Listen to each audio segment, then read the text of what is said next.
The fire fades and God goes without a throne. The all-knowing, almighty God is nowhere to be found.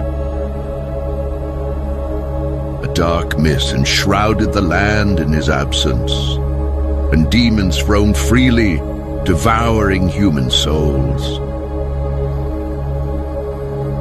The dark mist spreads ever wider, and humanity, facing its slow march towards death, is engulfed in despair.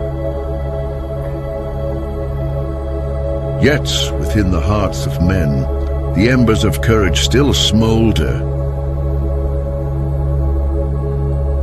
The remaining warriors, driven by these sparks of bravery, step into the mist-shrouded lands to banish the darkness and reignite the light of hope.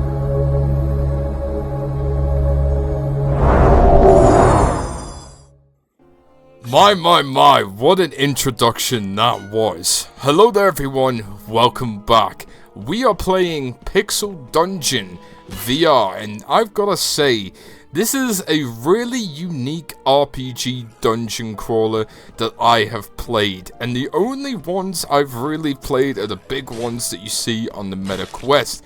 There's not one that I've played yet that has ever given this sort of Minecraft style to it yet. This has given me a lot of vibes of Minecraft dungeons, just from the art style, the blockiness, and the way the weapons are just all handed out. I really like just where this goes.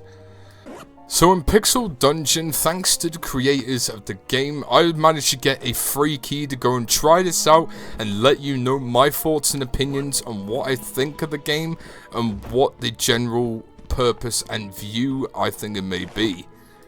This makes you definitely know that this is one of those games that you aren't going to be able to play again. There's a lot of dungeon games out there right now that you can play, some good, some bad, and some in the middle, and this one definitely hits above and beyond.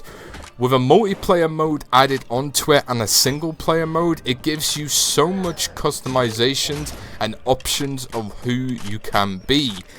With the starting tutorial getting you eased into the game, it has a very classic and retro feel to what you'd expect to play if you were a 90s kid or a 2000s kid.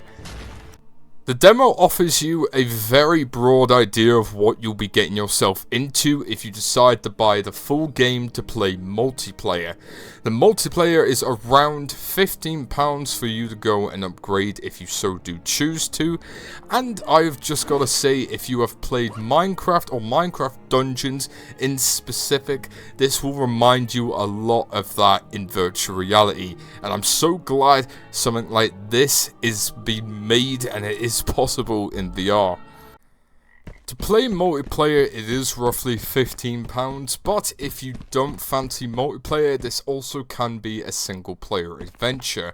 Once you're done with the tutorial and you're in the spawn area, you have a lot of nice hut areas on avatar stores and weapons which you can choose to upgrade or even wear, which other people will see you as, or what you can customize yourself as in VR. It gives you a nice lush range of a variety of different avatars that you can wear, and a simple one that you can start with. And of course, an RPG dungeon adventure doesn't come without its own skill tree, which is on the same avatar customization area over there. And I gotta say, the ambience of the game really impressed me with the design and art choice of what you have, because I feel like a lot of games do try and pull this off, but not every single one of them works so well. Including in the spawn area, you have a combat training area. So if you're not used to some of the controls, or you maybe want to practice with some of your weapons, this is a great place to go and give that a go with. I personally had a lot of fun trying out with the archery practice because it just gave me such nostalgia to stuff like Minecraft and the previous Battle Talent VR game that I've played before.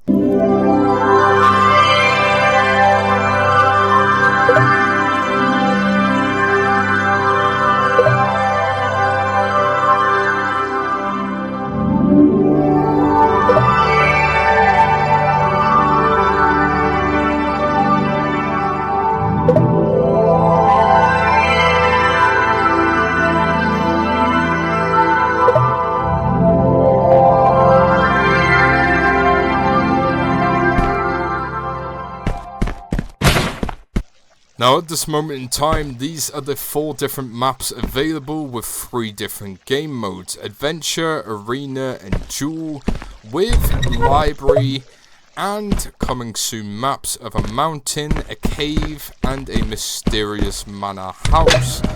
With this right here, you can unlock different perks and strengths to choose while going through these portals, and this is how you enter each of the dungeons. Both unique and very interesting in their environments and NPCs, because each one that you enter, they're not always going to be the same.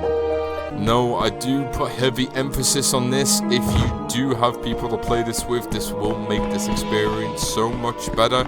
But unfortunately, if you are not able to, and you want a challenge, this game certainly gives you that. Because I died a lot of times just in this one single level, just trying to get past and get some loot. If you do drop anything that you do pick up in these dungeons, you are able to go and collect it again. But if you do die a second time with that loot, you do lose that loot and you have to retry in the dungeon again. Overall, I feel like Pixel Dungeons brings out a healthy balance of something new but similar that we have had on the MetaQuest store.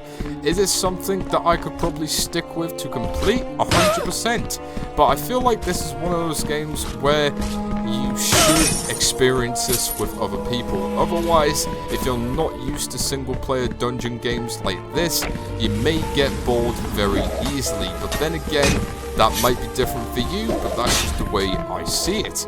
But as always folks, let me know your thoughts and opinions, and if you are feeling free to go and try this game yourself, you can go and download this now on the MetaQuest 3 or 2 store right now.